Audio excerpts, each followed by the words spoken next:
for section 2? Yes, sir. Yeah, there is.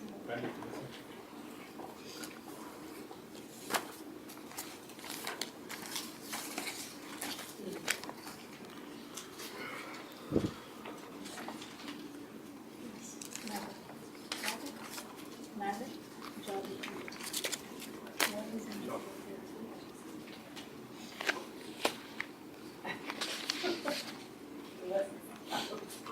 You guys Just- missing a One of you guys member? want to go outside?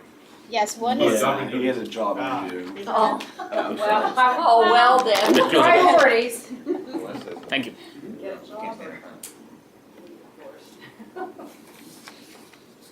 Can we start, judges? Yes, sure. There we go. Yes. Good afternoon, I'm Nico, this is Ronnie, Andrew, Raymond, and Benjamin, and this is our presentation. Ted Wright, CEO of ReUsing people, must make a decision about how his company will expand. In 2007, TRP did many jobs outside its original states, like California and Colorado, to their stomping grounds. Rife is concerned that the company is expanding without a plan or direction. Therefore, TRP has two options: to expand in different cities by building warehouses and hiring work teams, or move away from deconstruction into certification of contractors. So to take a better look at the situation, we felt that we would use the VRIS matrix as our qualitative analysis. TRP has 3 operational resources and 2 consultative resources, which we believe are very strong.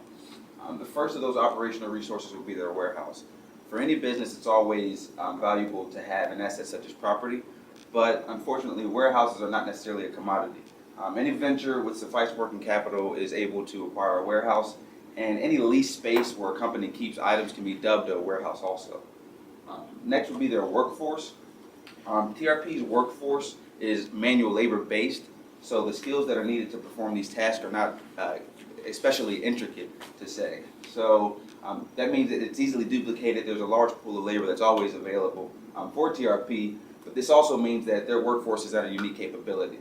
So this takes us to our next 2, which we'll talk about, their strong consultative resources, which is, we'll start with industry knowledge. By being a first mover, TRP has much industry knowledge on methodology, prices, what's salvageable and what's not. So this allows them to essentially develop their brand. By being the first mover, as we said, developing their brand is important in an up-and-coming industry, especially when they are setting the standards.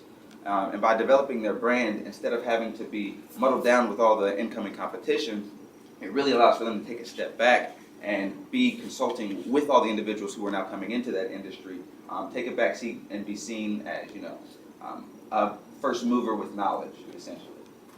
So we had 2 components to our quantitative analysis. The first is a simple linear regression with 2 dummy variables.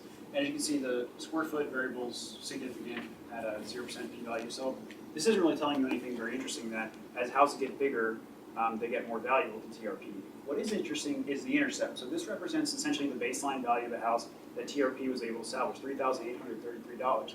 If you divide that by the average value of the house in the data set, what you find is that the baseline value only accounts for 3% of the house. That means only 3% of their donation value is fixed from project to project. The rest is going to vary with square footage, the neighborhood, the quality of materials. I'll introduce an anecdote as to why this is important. I'm currently looking at buying houses in North Carolina. One of the neighborhoods I'm looking in Durham, it's built on clay soil. And because it was built in most of these houses were built in 1965, they involve a brick curtain wall that sits directly on the soil. Every year the soil expands and contracts, so there's vertical cracking in all those bricks. That's not something TRP could find out if they knew about North Carolina's real estate market, not something they could find out even if they knew about Durham's real estate market. They would only know that if they knew specifically about the Parkwood plant and houses built between 1965 and 1970 in this particular part of Durham. So why is this important for our presentation? One of the reasons that we want TRP to move into a consulting role is because it insulates us from this kind of risk. By training local contractors in places like Durham, we can leverage their local knowledge, leverage the mistakes they've made in the past, and so essentially we can be backseat drivers and use that knowledge they've already developed rather than going out and having to make these mistakes for ourselves. The second part of our quantitative analysis was done by Brandon Poser, who unfortunately couldn't be here today for a job interview. But he found two key takeaways. The first is that as TRP's been expanding, their administrative expenses are expanding as a percentage of their overall budget. Why is this a problem? Well, Brandon found that most of this growth in expenses is being driven by legal fees. So when TRP moved to new markets like Chicago, like Colorado, they needed to learn new sets of municipal building regulations, new tax codes. This is essential for TRP to be successful because so much of their business depends on the tax treatment of these donations. So they need more lawyers, they need more accountants. This is good that they were able to accommodate this, but clearly they're not able to essentially scale up in a sustainable way. This is another reason why we support the consultation strategy, because rather than developing our own knowledge base, we can work with contractors who already have this knowledge of their local area. The final part of the quantitative analysis looks at retained earnings. Expanding into other cities requires physical capital. It requires hiring more people. It requires buying property and building warehouses. TRP only has about $150,000 in cash. In Brandon's opinion and the opinion of this team, that's not enough to finance a nationwide direct expansion. With consultation, we can rely on intangible knowledge resources rather than having to go out and dump money into these cities, which we simply don't have today. All right, so we believe that our strategy works well within the ethical framework of the triple bottom line. By choosing a strategy that's less capital intensive, we remain lightweight, and that way we have more resources to bring knowledge of deconstruction more quickly. And this fits with TRP's mission of reducing waste in home deconstruction. And we also think that our strategy is economically sound. We're choosing a strategy that shields TRP from competitive pressures, and this gives them the opportunity to invest in resources that are stronger and divest from resources that are weaker for them. And not only does this benefit the company, but it also benefits its board members and its employees. And finally, our strategy, we believe, is bringing new life to an industry that's seeing increasing pressures due to the increasing landfill fees. At the same time, we're decreasing pressure from the industry, and we are also opening up space for economic development in cities. All this space can be used for buildings or other beneficial purposes rather than for landfills. And we're also bringing knowledge to people and teaching them a new way of home deconstruction so they can work towards a more green economy. Right. Like Ray, so our strategy is called reuse demolition, and like Ray said, not only is this preventing the production of solid municipal waste, which is essentially TRP's primary mission, but it's the total fulfillment of the mission in that we're reusing the entire demolition industry to achieve this reuse of housing materials. We're going out and saving the demolition industry. And one of the ways we're going to do this, or ways we're going to market this, is by working with repair cafes. Now, these are mostly in major cities, for instance, the West Seattle Fixers Collective. They're just like regular coffee shops. You can get lattes, drinks, but they're also general contractors who volunteer and help you repair appliances, household fixtures, lamps, anything that's fallen apart. They can teach you how to fix it.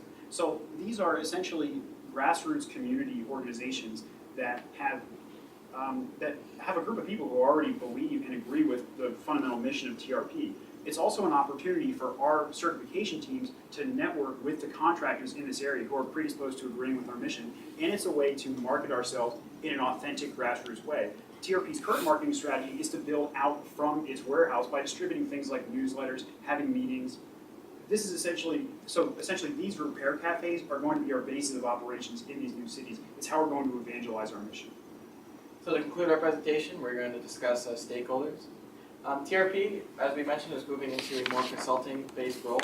So as a result, when they're moving into this role, they're going to put more emphasis on deconstruction techniques in the demolition industry. So when they put more emphasis on the deconstruction techniques, the demolition industry is going to turn to a more green, sustainable look, which is part of TRP's mission. Additionally, TRP is now going to flip the competitive paradigm on its head. But what we mean by that is instead of competing with their rivals directly, like they would if they went to an operational expansion, they're now going to collaborate with their rivals because they're now going to consult them on deconstruction processes. So now they're going to pool all their resources with their rivals, so the rivals will bring in their physical assets as well as their local knowledge of the area, and TRP's assets of their intangible knowledge about how to deconstruct. Additionally, TRP is now moving into a blue ocean strategy, so this will help shield them from competitive pressures because they'll be the first people into the market of consulting. Finally, TRP will help benefit their donors. and the materials that they receive from TRP and their salvaging. Because TRP is putting an emphasis on deconstruction, the donors are going to receive more materials, and as a result, they'll have more ability to do things with more assets that they're going to receive from TRP. This concludes our presentation. We'd like to thank everybody for paying attention, and we'd like to open up the floor for questions. Thank you very much.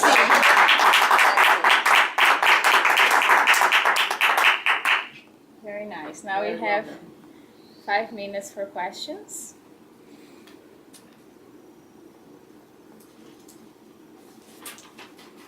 So I'll jump in. So I want to say congratulations. That's a great presentation. Yes. Very creative, very Yes. thoughtful. You used analysis Yep. to achieve insight. So that's great. And I like the creative recommendation. I have one question though about it is how easy is it to hold on to this recommendation and not be displaced by someone else? So it's nice to say you're going to be the one to offer certifications. It's also easy to get into that business, and it's hard to get other people to conform to practice. So what is the key leverage you think they have that can allow the conformity of others to standards while they can maintain that that standard and be in good standing instead? So part of what we saw as the advantage of the consulting strategy was we were insulating ourselves a little bit from competition. So even though consulting is still a competitive space, it's less competitive than going out and hiring a group of 20 guys and essentially walking through a house and tearing out rooms. So just on that level alone, we think we're making progress on that question. Another part of it is familiarity with federal tax codes, because a lot of this is dealing with the IRS. So that's knowledge that is not going to vary from state to state. That's something we think we can essentially export. Whereas a lot of these other things, we can't export, and that's why we want to rely on the local knowledge more so than our own. So I have a follow-up question to what you said, because I agree, it's an excellent presentation, very good. I like the strategy and I like the analysis. IRS, how are you going to keep the IRS from slamming down after you expand into this area and get tax credits across the country? That's a risk that comes up in the case, absolutely, that the IRS might change the tax treatment of the donations. What would your strategy be? The strategy is sort of to depend on the economics of this working out before the IRS gets involved. And to be frank, that's not a unique issue to our side of this case. Either way, Right. the deconstruction industry depends on favorable tax treatments. So by stepping back, we simply insulate ourselves as much as possible. But we also think it's very likely that those landfill fees are going to increase. Between 1985 and 2000, landfill fees increased at an average annual rate of about $2.04. That flattened during the Bush administration, and then from 2006 to 2010, they increased at a slower rate of $1.80 annually. And we've also saw a reduction from 20,000 landfills in the United States in 1985 to 2,000 landfills in 2010. So there's a lot of good headwinds, a lot of good regulatory headwinds on the landfill front. So even though, yes, we do have this negative tax pressure, we have this positive regulatory pressure. I have a question, excellent presentation again. But do you see the government in increasing federal regulations as a potential competitor to you going out and doing consultative certification? Do you think that the government would then, at some point with their increasing regulations on deconstruction, potentially have an agency that would do that certification? Yeah, that's definitely a possibility. And I think part of the value of being here first and being here early is that we can perhaps work with efforts like that and somehow have our mark on that process if we're not going to be around and actually do it ourselves.